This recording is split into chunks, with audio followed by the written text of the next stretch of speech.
Bonjour ou bonsoir à toutes et tous. J'espère que l'angle de vue ne vous dérange pas trop, mais je n'ai pas trouvé une meilleure solution pour vous faire profiter de ce paysage splendide de montagnes du nord de la Turquie où je me trouve en ce moment.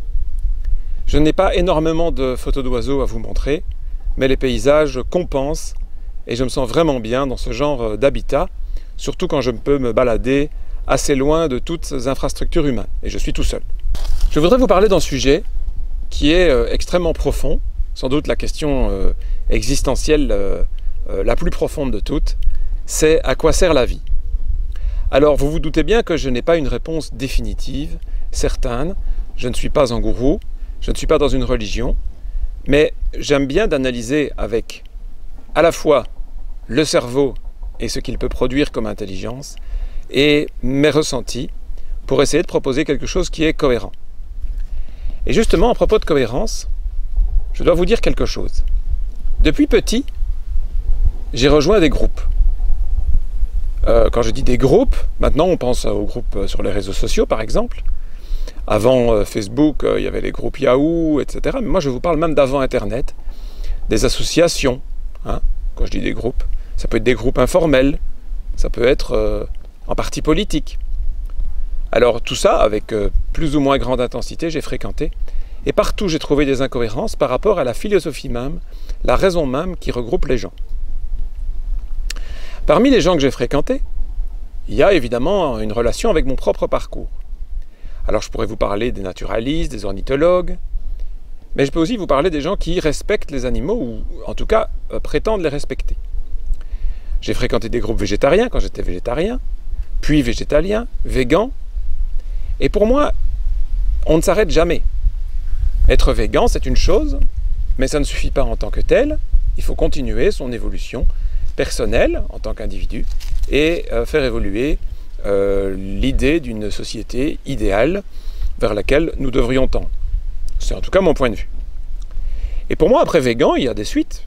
Et pour moi, la suite, dans ma logique, c'était antispéciste. Je vais faire une vidéo qui parlera spécifiquement de l'antispécisme et des discriminations et de la difficulté d'être cohérent par rapport à une philosophie de discrimination ou de non-discrimination. Vous allez voir que c'est loin d'être aussi simple. Je vous parlerai donc des racistes et des antiracistes, tous ceux qui se prétendent antiracistes et qui sont souvent plus racistes que les autres. On va voir que c'est extrêmement complexe. Pour les animaux, c'est pareil. L'antispécisme pose des problèmes de cohérence.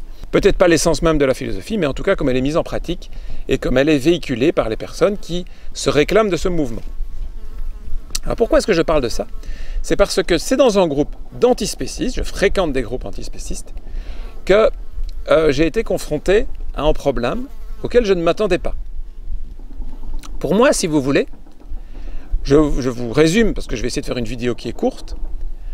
Au début, quand on prend conscience qu'on est vivant, et que les autres aussi sont vivants, et qu'ils ont aussi envie de vivre, on a envie, logiquement, d'étendre son respect à tous les êtres auxquels on s'identifie. On n'a pas envie d'être privé de liberté, on ne va pas priver de liberté les autres.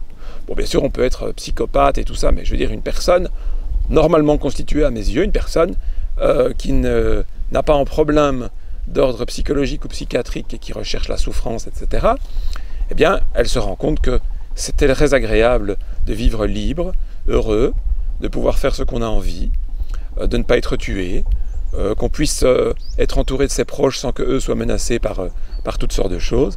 Et donc on le souhaite pour les autres aussi. Mais c'est quoi les autres? Eh bien les autres, c'est les autres blancs, c'est les autres humains, c'est les autres hommes, vous voyez? Et donc ce problème de discrimination et de catégorie n'est pas du tout simple. Et ce qu'on constate avec l'histoire, c'est que, tout comme moi individuellement, l'humanité a tendance à élargir progressivement, beaucoup trop lentement à mon goût, le cercle d'individus qui méritent le respect. Il y a une époque, on respectait peut-être son cercle familial, et puis, et encore, les hommes, les adultes, parce que les enfants, les femmes, bof. Et puis on a un petit peu élargi, c'est peut-être la ville, le village, ou le pays, et puis la race, et puis tous les hommes, et puis les hommes et les femmes, et les hommes, les femmes et les enfants, et puis les animaux commencent, non humains donc, commencent à entrer dans le cercle, en tout cas pour certaines personnes, dans certaines sociétés. Je crois que c'est en Inde où certains mammifères, je pense les dauphins, ont un statut de personne non humaine. hein, il faut le respecter en tant que personne. Donc, je veux dire, on évolue dans ce sens-là, et pour moi, l'aboutissement, c'est le respect de toute la vie. Je sais que c'est l'aboutissement, mais c'est plus facile à dire qu'à faire. Hein, parce que quand on est végétalien parce qu'on est végan, c'est facile, le végan, il veut respecter tous les animaux. Donc on n'en mange aucun, il n'y a pas de problème. Maintenant, respecter toute la vie, est-ce qu'il faut arrêter de manger? Alors je sais qu'il y en a qui le disent, hein. On parle de pranisme, mais en tout cas la mise en pratique est probablement compliquée pour la majorité. En tout cas, moi j'ai déjà jeûné, mais je serais absolument incapable de faire perdurer ça. Donc il faut bien que je mange, et comment manger dans le respect? Et donc certains me disent, bah oui, mais si tu es végan, alors tu n'aimes pas les plantes. Bon, c'est évidemment une remarque un peu stupide, parce qu'on peut manger des fruits qui ne tuent et n'exploitent personne, alors que manger un produit animal exploite toujours. Donc, je veux dire, bon, mais ça c'est une réflexion que je laisse pour d'autres vidéos. Mais pourquoi j'en parle ici, quand je veux parler du sens de la vie, en quelque sorte? C'est parce que sur les groupes antispécistes, j'ai constaté quelque chose.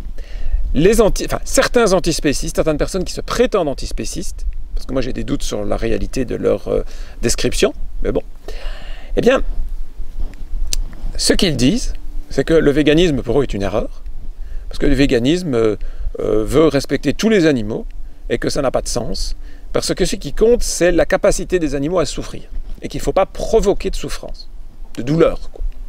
Douleur physique, ni psychologique d'ailleurs, aucune douleur. On ne doit pas, par notre comportement, provoquer la douleur. Pour les antispécistes, que je vais qualifier, parce que tous les antispécistes ne sont pas d'accord, hein. Comme dans tous les groupes, il y a différentes écoles, différentes approches.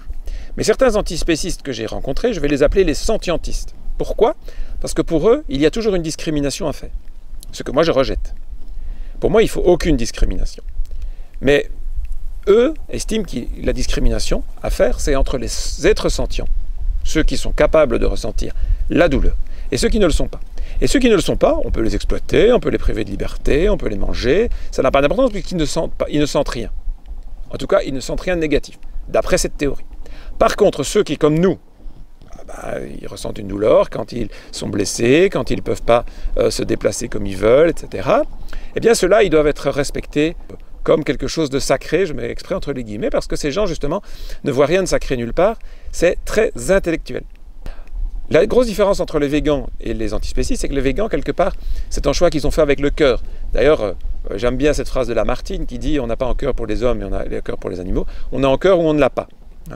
Et donc, selon Lamartine et le mouvement végan en général, même si je ne sais pas si Lamartine était végan lui-même, eh bien, l'idée c'est on ressent bien, ce n'est pas intellectuel, c'est du ressenti, que les animaux n'ont pas envie d'être privés de liberté, n'ont pas envie d'être tués.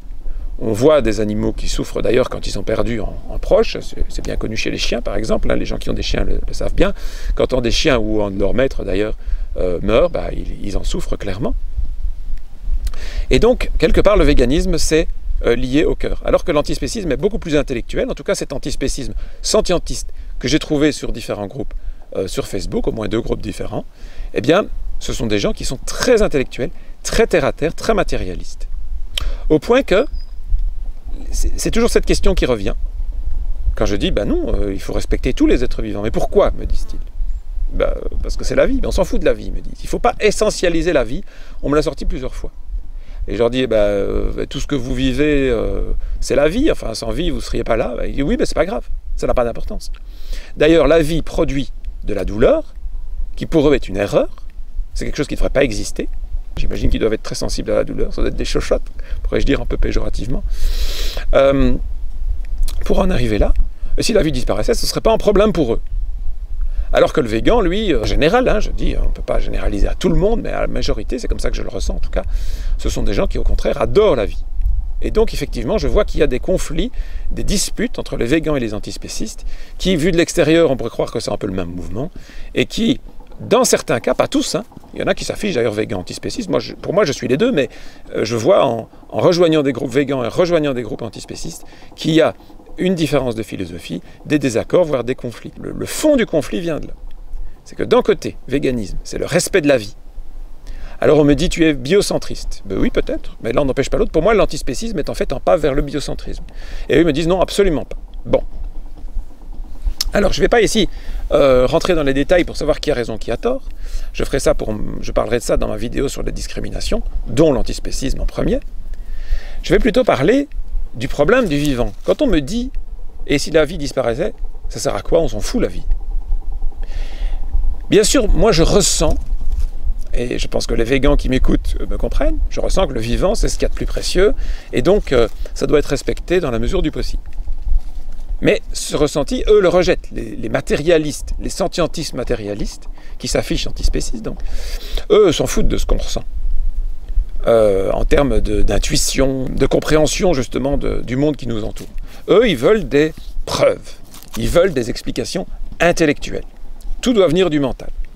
Ce qui fait que pour moi, en plus d'être matérialiste et terre à terre, ils sont aussi très individualistes.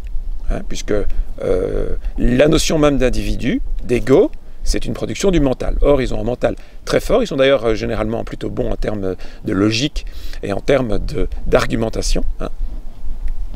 Mais ils rejettent une approche plus, je dirais, subtile, moins intellectuelle de la réalité. Donc, je me suis posé la question, intellectuellement, comment est-ce que je peux justifier que la vie est quelque part sacrée, je reprends ce terme, c'est quelque chose qu'il faut protéger à tout prix. Eh bien, je n'ai pas de réponse à cette question venant tout à fait de moi, mais comme souvent, j'aime bien de lire des publications scientifiques, d'écouter des discours de scientifiques ou des débats, d'en tirer du positif et de vous proposer un tableau global. C'est un petit peu ce que je fais avec la conservation de la nature, où très souvent les gens ils sont là sur une vision très naturaliste, et puis ils laissent un petit peu de côté le côté humain, psychologique, etc. D'autres qui sont très humanistes, qui s'occupent de la santé, et puis qui oublient l'aspect environnemental. Moi j'ai une vision plus holistique, et donc quand on regarde les choses globalement, il est tout à fait normal de se poser la question, pourquoi la vie est là? À quoi elle peut bien servir? Quel est le sens? Quel rôle positif, constructif, l'humain peut-il éventuellement y apporter? J'ai fait d'ailleurs une vidéo sur le rôle des espèces d'oiseaux et d'animaux en général dans les écosystèmes. Je vous la mets quand même à l'écran, même si je vais faire très peu de montage pour cette vidéo, je vous laisse admirer le paysage. Mais avant de savoir à quoi peut bien servir l'humain, il faut savoir à quoi sert la vie. Et donc le but de cette vidéo est d'en discuter. Et en réalité, je n'ai qu'une théorie. Une théorie basée sur certaines publications que je ne vous partagerai pas ici, je n'ai pas envie de faire de recherches et des montages. Si le sujet vous intéresse et je vois que ça réagit, je ferai d'autres vidéos parce qu'évidemment le sujet est absolument crucial et passionnant et donc je ne vais pas me limiter à une. Si je vois que ça intéresse et que des gens veulent des sources, veulent entendre des scientifiques dire des choses similaires aux miennes, eh bien je leur fournirai évidemment tout ça, éventuellement dans les discussions en commentaire ou sur Facebook ou ailleurs, ou dans une prochaine vidéo. Mais donc ici, je ne cherche rien à prouver, je ne vous demande pas de me croire, je vous demande juste d'écouter et de voir si ma théorie vous parle ou pas. Alors, je précise, ma théorie, ce n'est pas une théorie à moi tout seul, j'ai entendu des scientifiques expliquer certaines choses, tout à fait passionnantes. En fait, quand j'étais en secondaire, à l'école secondaire, je devais avoir une quinzaine d'années, j'ai eu un très bon prof de physique ou de biologie. Ou les deux. Et je sais plus son nom, mais si jamais il m'écoute depuis, j'imagine qu'il doit être à la retraite, le collège Saint-Vincent à Soigny en Belgique, eh bien je le salue parce qu'il m'a appris beaucoup de choses, ce prof, je l'aimais beaucoup. Et il m'a expliqué ce que c'était l'entropie. Pour moi, c'est une notion que j'aurais eu du mal à intégrer. Et il nous a fait une image, alors je l'ai un petit peu adaptée, pour être encore plus parlante, mais son image m'a permis de comprendre ce que c'est l'entropie. Alors l'entropie, c'est le fait que, naturellement, tout ce qui n'est pas vivant, justement, évolue vers un état de désordre maximal. Qu'est-ce que ça veut dire, ça? Eh bien, prenons un exemple concret, un petit peu imagé, mais qui est réaliste et que vous allez comprendre. Imaginez que vous prenez un cadre en bois, par exemple, très plat ou en plastique, peu importe, très plat, parfait, parfaitement lissé. Vous y mettez une fine couche, éventuellement avec du matériel approprié, à la main c'est peut-être difficile, quoique il y a peut-être moyen, une fine couche de sel. Parfaitement, vous avez une sorte de petite plage de sel dans un cadre comme ça. Bon. Et puis, vous êtes un grand artiste, et avec une pipette ou quelque chose approprié, vous écrivez quelque chose, vous faites un dessin, en schéma, en croquis, très joli, avec du poivre. Et donc, le dessin est très très clair. Il est en noir et blanc, hein, ou au niveau de gris si vous voulez, mais il est fait avec du poivre sur du sel. qu'est-ce qui va se passer? Il y a peut-être des gens qui vont admirer votre œuvre d'art, mais même si vous la protégez très bien du vent, des vibrations, vous la mettez dans une table fermée en verre pour qu'on puisse voir à travers, mais avec des anti-chocs et tout pour limiter les vibrations. Pas de vibration, pas de courant d'air, ça n'existe pas. Il y a toujours quelque chose. Et puis même si vous pouvez le protéger de façon extrême toute votre vie, c'est pas dit que ça durera encore des milliers d'années. Donc d'une façon ou d'une autre, quoi que vous fassiez, ce dessin va finir par disparaître. Et à un moment, eh bien, le poivre et le sel seront complètement mélangés et il n'y aura plus aucune trace du dessin, il n'y aura plus aucune organisation. Ce sera uniforme, une espèce de nuage gris uniforme. D'accord? Eh bien, ça, c'est l'entropie. Et l'univers va devenir, un jour, dans des milliards d'années, ne vous inquiétez pas, ça ne va pas vous affecter votre vie personnellement, mais dans des milliards d'années, sauf s'il n'y a pas quelque chose qui change, eh bien, l'univers va devenir, va atteindre un état de désordre complet, c'est-à-dire il va devenir une sorte de nuage, peut-être infini, mais informe, de gaz, de particules, sans plus aucune organisation, sans planète, sans étoiles, sans rien. L'état de désordre complet. Ça peut prendre des dizaines, des centaines de milliards d'années, ça n'a pas d'importance. Mais c'est vers là qu'on tend. Je ne dis pas que ça y arrivera un jour, mais c'est vers là qu'on tend. C'est la tendance. Et ça, c'est l'entropie. D'accord? Tout dans l'univers avance vers un état de plus grand désordre, vers de l'entropie, hein, sauf le vivant. Le vivant est la seule chose connue dans l'univers. On ne connaît peut-être pas tout dans l'univers, mais on a quand même des chercheurs qui avancent pas mal dans l'étude de ce qui se passe autour de nous, même très très loin.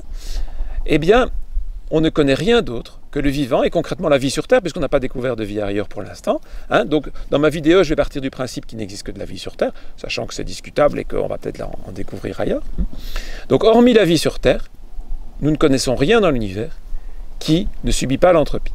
Mais la vie, elle, produit de la négantropie, c'est le contraire. La vie produit de l'organisation, de plus en plus d'organisation.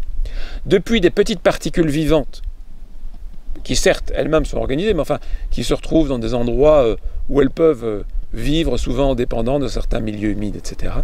Elle a créé des forêts, des animaux, des êtres aussi complexes que l'être humain. La vie produit de l'organisation, de la négantropie. D'accord? Et d'ailleurs, il y a un aspect intéressant auquel je n'avais pas pensé avant de réfléchir à tout ça récemment, c'est qu'on dit souvent que nous vivions la 6e extinction de masse. Ça veut dire qu'il y en a eu d'autres. Et clairement, l'humain n'était pas responsable des précédentes, nous n'étions pas là. Maintenant, nous sommes responsables. Alors finalement, une extinction de masse, d'accord, c'est une catastrophe, hein, c'est bien pire qu'une explosion volcanique ou une météorite qui tombe sur la planète, mais c'est pas la première fois, donc peut-être pas la dernière. Donc quelque part, certains peuvent dire, oui, le vivant va s'effondrer, l'humain va disparaître, et puis après, le vivant va se redévelopper. C'est pas si grave que ça. Mais ça a quelque chose de particulier quand même, de très très très particulier. Notre extinction de masse actuelle est très différente des autres.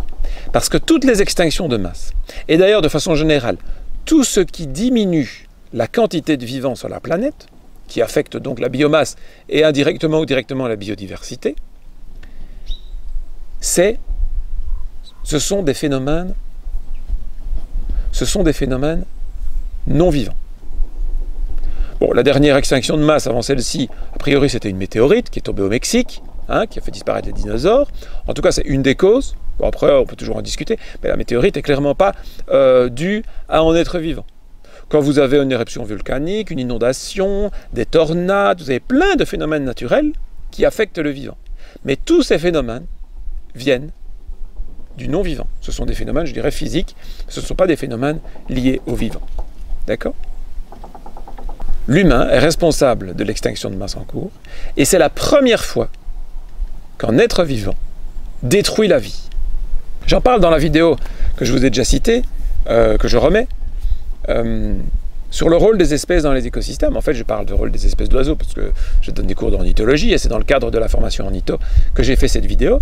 Mais en réalité, tous les êtres qui composent les écosystèmes, que ce soit globalement ou localement, permettent l'évolution de ces écosystèmes vers plus de biomasse. Et pour arriver à être plus efficace et donc à mieux exploiter les ressources et donc produire plus de biomasse, il y a une diversité de stratégies qui se mettent en place et donc qui entraînent une diversité d'espèces. Donc je rappelle que le vivant a tendance à produire toujours plus, une croissance infinie. Alors est-ce que c'est dans un monde fini? Ça c'est une autre question, je vais y revenir.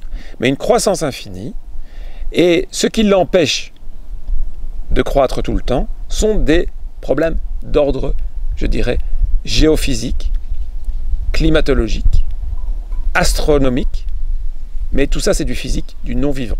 Mais là maintenant, il y a une extinction de masse, et la cause principale est l'être humain, un être vivant qui détruit la vie. Et ça c'est quelque chose de très très très particulier. Tous les êtres vivants sont utiles, sauf l'homme, mais utiles dans quel sens? Produire plus. D'accord? Est-ce qu'il y a une conscience, une volonté, lorsqu'une nouvelle stratégie est mise en place, un nouvel être se développe, une nouvelle espèce, j'entends, donc une espèce qui occupe une niche écologique, qui a un rôle dans l'écosystème qui est nouveau, est-ce que c'est strictement dû au hasard? Ou bien est-ce qu'il y a une volonté? Est-ce qu'il y a une logique? Est-ce qu'il y a quelque chose, une conscience, une force, qui pousse l'évolution dans une certaine direction? Ça me permet de faire une petite parenthèse. L'évolution de la vie n'est pas une théorie. C'est un fait qui se constate au quotidien. Pour ceux qui sont dans une religion et qui disent « je ne crois pas à l'évolution », ça ne veut rien dire. L'évolution, vous pouvez la voir de vos propres yeux, la prouver, l'expérimenter. Par exemple, avec les races de chiens. Vous prenez des chiens, vous les faites reproduire, je ne vous conseille pas parce qu'il y a déjà trop de chiens, mais enfin ça c'est une autre histoire. Vous les faites reproduire, vous contre-sélectionnez, c'est-à-dire vous vendez, vous stérilisez, je ne conseille évidemment pas de les tuer, tous les chiens qui sont par exemple les plus gros et les plus foncés, et vous gardez les plus petits et les plus clairs. Eh bien de génération en génération, vous pourrez créer des tout petits chiens blancs. Vous le savez ça, mais ça c'est l'évolution. Et si vous dites que ça n'existe pas, là, bon, ben, alors je ne peux plus rien pour vous. Eh bien, si vous comprenez ça, vous comprenez que dans la nature, c'est la même chose. Si vous avez un petit animal, un chien, pourquoi pas, qui vit dans une forêt, que chaque fois que le chien est clair, il se fait bouffer par un loup, par un tigre, j'en sais rien moi. Mais quand il est petit et foncé, eh bien, il se cache bien et il ne se fait pas manger. Et un jour, il n'y aura plus que des petits foncés. Ben voilà, ça c'est l'évolution. Donc, l'évolution existe, mais il peut y avoir différentes théories sur les raisons de son existence. Les objectifs, s'il y en a. Hein, vous voyez, ça, ce sont des questions qui restent ouvertes. Mais ce n'est pas l'évolution elle-même. Donc pourquoi l'évolution a créé l'homme? Et de façon générale, quand elle crée une nouvelle branche, est-ce qu'il y a un objectif?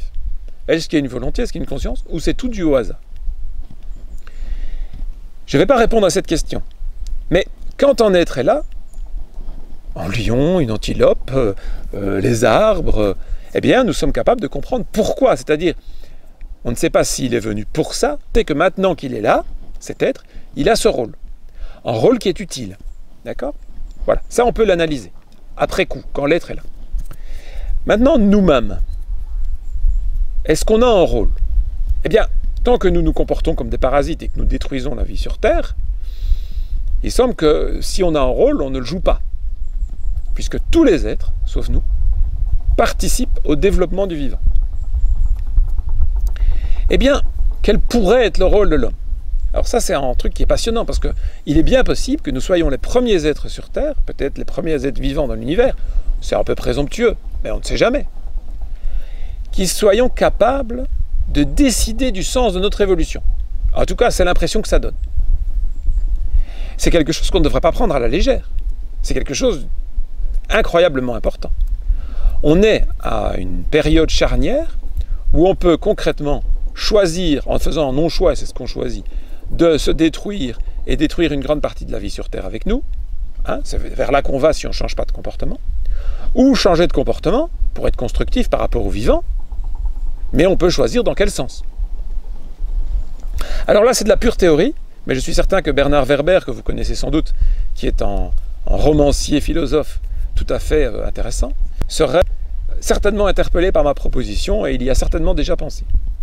Et si le rôle de l'homme est justement d'exporter la vie en dehors de la planète, puisque la vie a tendance à produire toujours plus, mais clairement sur Terre elle est limitée par la taille de la Terre. Donc quand je dis une croissance infinie dans un monde fini, c'est parce que la Terre est un monde fini. Mais qu'est-ce qui empêche la vie de s'exporter? C'est pas facile. Hein, tout comme des espèces terrestres de mammifères ont du mal de traverser un océan pour aller coloniser d'autres continents, mais finalement ils l'ont fait. Comment coloniser d'autres planètes? Et pour l'instant, aucun animal n'est capable de le faire. Mais nous, on est capable de le faire.